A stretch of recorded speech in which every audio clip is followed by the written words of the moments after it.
Thank you, Member Collins, for having the hearing. Thank you all for testifying. I have to tell you, I very much agree with the no budget, no pay. I would split it between the Senate and the House because I think the House is more inclined to do that and get it done on time. And I think where the two before is needed really is in the Senate. No matter who's running the House, what we've seen is because they have a rules committee, they actually get it done. The other thing I would note, you all mentioned earlier about nominations. According to the Congressional Research Service, the problem in the Senate with nominations wasn't filibuster on the floor. The problem is they didn't go through the committees. And that's a report I would direct you to, because what that says is leadership isn't demanding committees get their work done.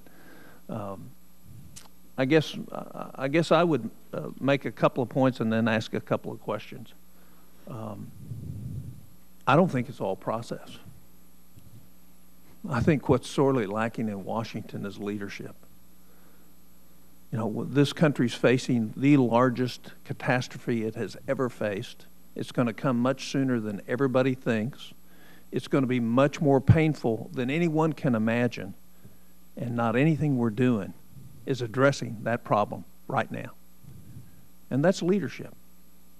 That's ignoring the real world and embracing the next election as far more important to our country than what's about to happen to us.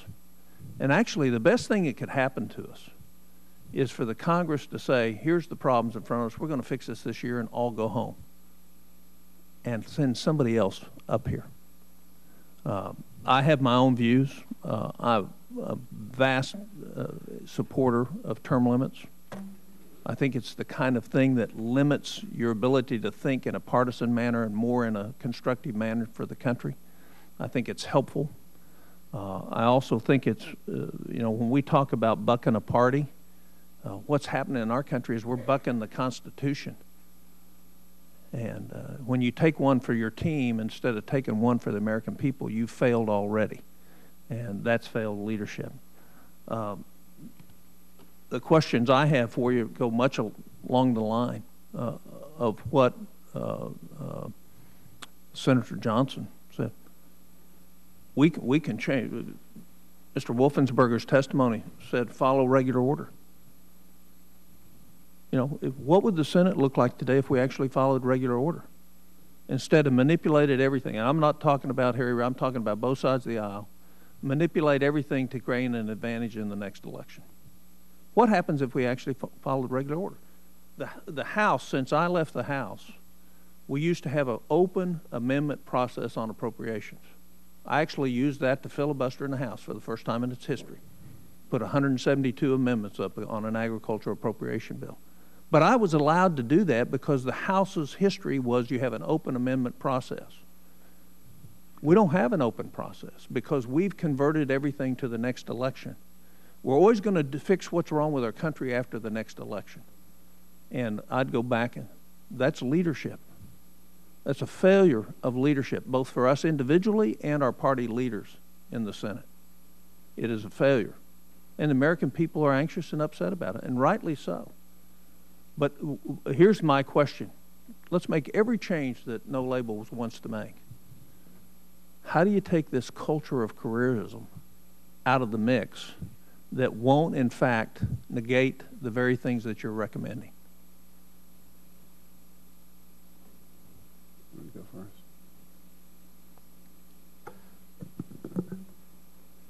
Senator, I have no good answer to your question. Let me start by saying that.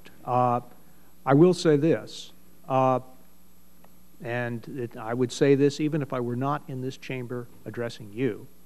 If there were more committees in the Congress like this committee, we wouldn't be having this discussion.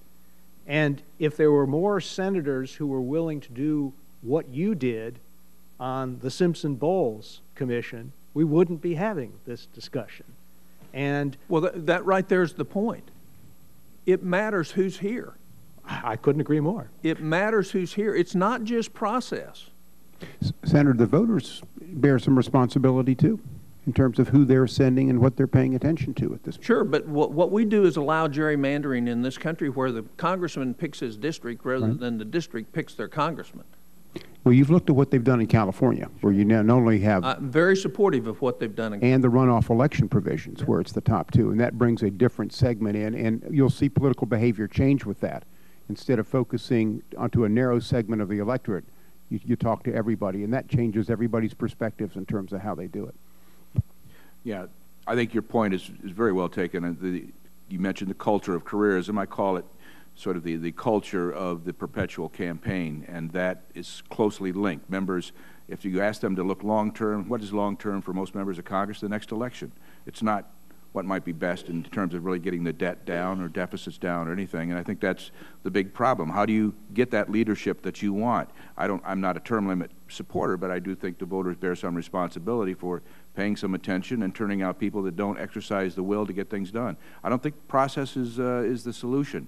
You know, Rudy Penner used to say when he's CBO director or thereafter, he said, talking about the deficits, he said the process isn't the problem is the problem. It is a matter of will. It is a matter of leadership. And I think that's something to keep in mind. How you get there, I'm not sure. Maybe term limits ultimately will come back as a big issue. I don't know. I would just put forth in a final statement, the fact that we have the budget situation we're in today would be a sign that we get along way too well rather than don't get along well enough. Otherwise, we would have fixed the problem. The final point, I agree with you also on the filibuster. If you're going to filibuster, you ought to be out there talking and have people who agree with you willing to carry out a filibuster rather than the threat of a filibuster. Thank you. Thanks, Senator Coburn. The votes have begun on the floor, so I think